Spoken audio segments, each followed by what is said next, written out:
Salut Samy et bienvenue dans cette nouvelle vidéo. Et une nouvelle vidéo peut-être que tu attendais ou pas. Je te l'avais déjà dit dans la première vidéo de roulage sur Vigo, les roues étaient pas finales. On était à ce moment-là sur cette petite paire de Mickey Express équipée de pneus Michelin Lithium 3 en 25 à l'arrière et 23 à l'avant. C'était pas forcément les roues finales que je voulais. Et donc aujourd'hui, on va te parler des roues définitives. Alors tout d'abord, avant de commencer, en fait, je cherchais pas forcément une paire de roues carbone ou une paire de roues ultra haut de gamme. Je voulais surtout une roue alu qui tienne bien la route et qui soit un petit peu plus rigide et surtout avec un très bon moyeu. Et donc j'ai trouvé la perle rare en fait en occasion sur Coin Coin. Et c'était un peu une affaire de ouf parce qu'en fait le gars les vendait pas cher et en fait il y a pas mal de raisons pour ça, mais maintenant elles sont en parfait état et depuis quelques jours elles ont repris un petit peu de valeur, ces roues, notamment à cause du moyeu. Mais je vais t'en parler. Donc c'est parti.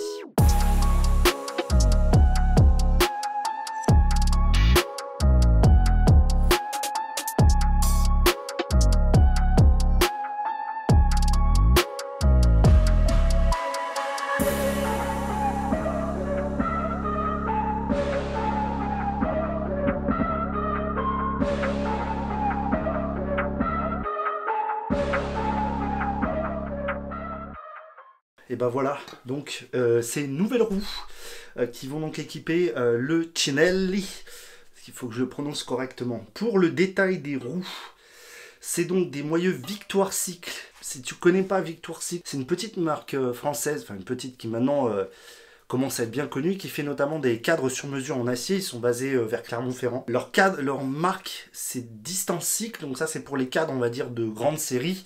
Et on va dire les cadres un peu plus custom, c'est Victoire Cycle. Au début des années 2010, fin 2000, début 2010, ils ont proposé des moyeux pignon fixe avec cette particularité. Donc ils avaient deux types de moyeux, les moyeux type cannelé et les moyeux type vissé.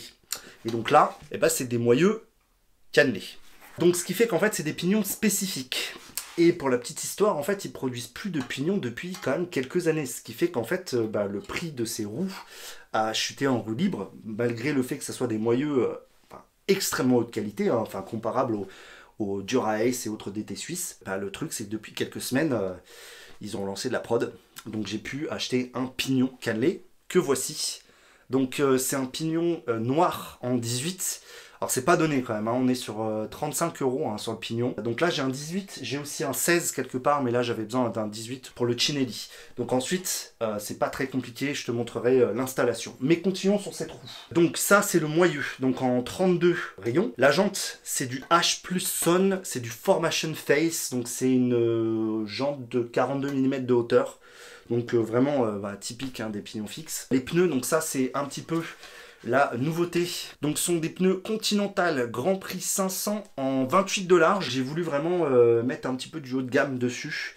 Et surtout du 28 parce que comme je te l'ai dit, j'étais en Lithium 3 en 25 et 23. Et c'est vrai que c'était pas ouf. Il y a une autre particularité. Alors là j'ai mis une petite embout de valve jaune. Mais en vrai c'est plus pour le tuning. J'ai utilisé des chambres à air Revolup. Je te montre.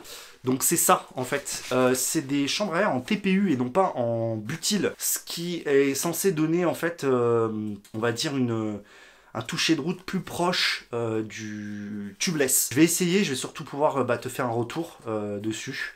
Elles sont supposées être super légères, donc là c'est donné pour 39 grammes, sachant qu'une chambre à air en butyl en général c'est aux alentours de 60 grammes. Donc Revolup plus les Continental, donc comme tu vois il m'en reste un set parce qu'il faut que j'installe sur l'avant, parce que justement l'avant je vais changer le pneu avec toi. Donc c'est toujours un moyeu Victoire en 32 avec cette fois c'est un rayonnage radial hein, comme c'est le cas sur les roues avant.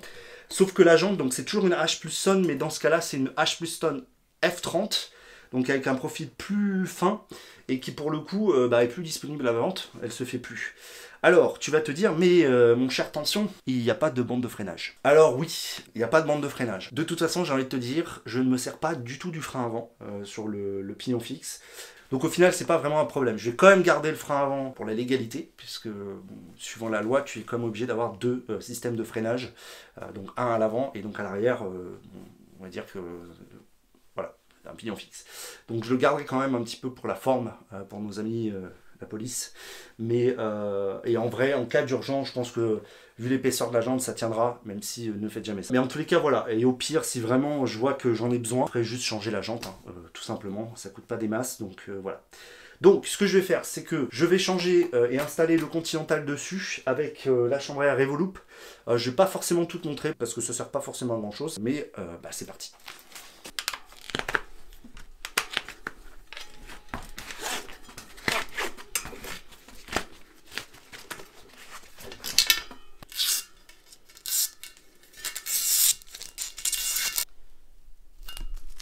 Comme tu le vois, j'ai enlevé le fond de jante parce qu'il était un peu usé. J'ai chopé donc un fond de jante zip qui fera très très bien le boulot parce que je pense que ces roues ont dû être montées il y a très très longtemps, probablement au début des années 2010. Et changer le fond de jante est une nécessité. C'est parti. Comme d'habitude, ma technique gueuse d'installer un vieux morceau de chambre à air pour bien tenir le fond de jante. Donc ça c'est fait, maintenant passons à la chambre à air et aux pneus. Alors je te cache pas que pour installer la première chambre à air Revolup, ça n'a pas été si simple, parce qu'il faut quand même la gonfler un tout petit peu. Mais dans le manuel ils disent de ne pas la gonfler à plus de 0,5 bar à vide. Donc tu vois, c'est ce genre de truc là. Quand tu l'as en main, ça t'inspire zéro confiance. J'ai lu quelques trucs sur ce genre de chambre à air, notamment les Tubolito, qui sont un petit peu pareils, mais sauf que c'est du latex. Et en fait, un des points faibles sur celle-là, c'est vraiment cette partie-là, tu vois. C'est-à-dire qu'en fait, elle a tendance à fuir ici, donc je la manie avec précaution. Maintenant, j'ai vu pas mal de tests aussi sur le long terme, en fait, sur ces chambres à air, et a priori, ça tient plutôt bien. Donc là, je vais juste la pré-gonfler, juste histoire, en fait, qu'elle ait, tu vois, une petite forme. Donc là, tu vois, elle a pris une forme à peu près normale. Peut-être que je la dégonflerai un petit peu après. Ensuite, on prend notre petit Continental.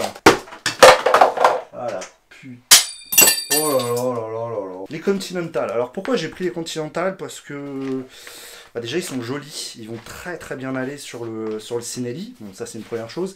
Et puis les GP5000 quand même, ils sont plutôt réputés pour leur rendement, leur performance, etc. Donc je me suis dit... je ne me suis pas dit grand chose en fait. Le pneu est formé.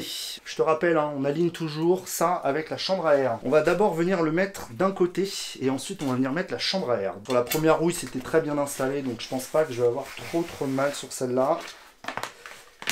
Voilà, il se met très bien. J'ai vu beaucoup de tests qui disaient oui, très difficile à mettre, etc. Moi j'ai pas eu de problème à mettre les Continental. Et là, la Revolup est pas si facile que ça à mettre. Pendant que je mets la Revolup, je vais te raconter aussi que faire en cas de crevaison, parce que tout simplement tu peux pas utiliser des patchs pour chambre à air butyle, et ça c'est un problème, parce que quand tu as que des patchs pour chambre à air butyle, et voilà. Donc en fait Revolup propose des kits de réparation pour chambre à air, donc leur propre kit. Donc normalement j'en reçois un, donc j'espère ne pas crever bien sûr d'ici là. De toute façon, j'aurai toujours ma petite chambre à air butyle. Alors tu vois, c'est là où ça devient un peu compliqué, c'est à ce moment-là. Parce qu'en fait, il va falloir que je la dégonfle un peu. Mais pas trop. Parce que si après il n'y a plus d'air, en fait, elle va pas venir se mettre. Et je t'avoue que tu vois, regarde, c'est pas évident en fait. Parce qu'en plus, elle a tendance à se pincer plus facilement. Je t'avoue que j'ai pas encore essayé. Hein, donc je ne sais pas encore si toutes ces galères valent le coup. Mais en tous les cas, ça fera un bon test en espérant que j'ai pas de crevaison au bout de 5 minutes. C'est vraiment très très galère ces Revolup. Encore une fois, j'espère que ça vaut le coup. Donc là, je vais venir vérifier qu'elle n'est pas pincée. Je pense que c'est vraiment super important sur ces chambres à air. Faut pas faire le con quoi. Donc là, chambre à air bien mise. On va gonfler à 8 bars. Enfin, pas tout à fait, je pense. Hein. Ça sert pas à grand chose, surtout sur du 28. Deuxième roue installée. Bon, tu vois, la valve est énorme. Mais bon, après tout, pourquoi pas. Donc là, on est bien en 28-28. On a bien le sens de rotation. Et on a les deux roues. Donc, deuxième étape, on va installer donc le pignon, l'étendeur et le contre-écrou. L'avantage de ce système, c'est que t'as pas besoin de serrer le pignon. Donc, tu as juste besoin d'un bon contre-écrou. Donc, en l'occurrence, celui de Victoire Cycle. Je vais quand même graisser un petit peu les splines, juste histoire de d'avoir un petit contact entre, tu vois, métal, c'est toujours mieux d'avoir un petit peu de graisse. Le contre-écrou, pareil, je pense que tu commences à connaître la chanson de la graisse. L'installation, comme tu vas pouvoir le constater, d'une complexité rare. Prends ta roue, tu viens enfiler le pignon, et si tu es comme moi, un psychopathe, tu viens essayer d'aligner le logo Victoire sur le pignon parfaitement avec ta valve. Et là, je pense que c'est bien aligné. Et ensuite, tu viens visser dans le sens inverse des aiguilles d'une montre, puisque je te rappelle, on vise toujours un contre-écrou. Dans le sens inverse des aiguilles d'une montre. Et à toi, les skids fous. Donc, c'est comme ça qu'on installe un pignon sur les moyeux Victoire. Donc ensuite, on va venir installer donc, mes fameux tendeurs de chaîne Velobike New Zealand.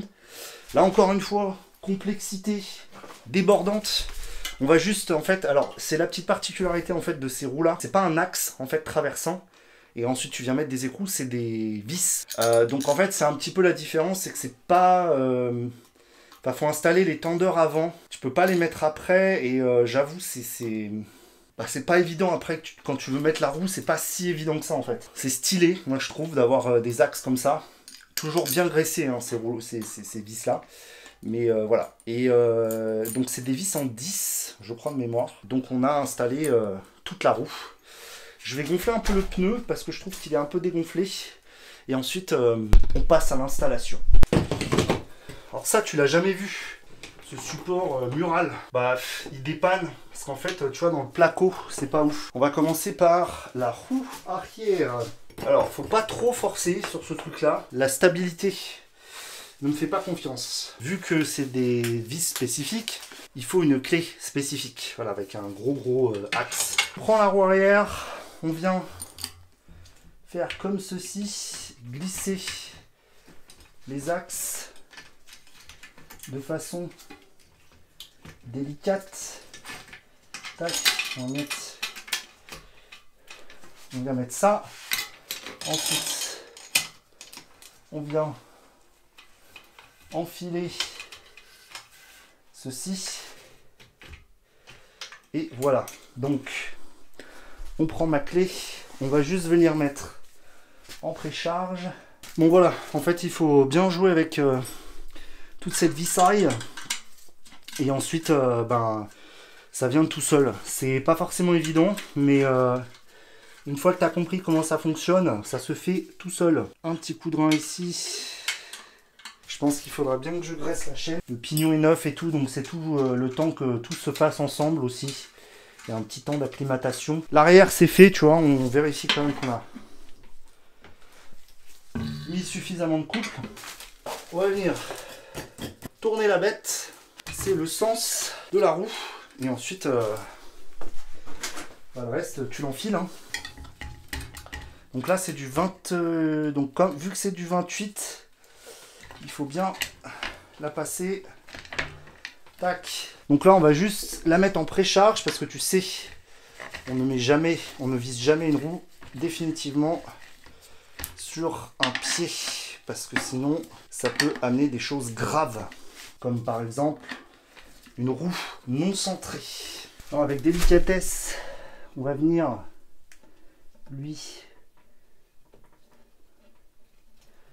dresser la patte. Et bien voilà, nous venons donc d'installer les roues finales sur Vigo. Il reste encore une petite chose à faire au niveau de guidon parce que je pense que je vais pas garder les grips Darkside. Alors pas qu'ils sont pas bien, loin de là, hein, et je les aime beaucoup. Mais c'est juste que je suis beaucoup plus sur la partie haute du guidon. Ce qui fait que j'ai besoin d'une guidoline sur le haut. Donc j'ai commandé une guidoline.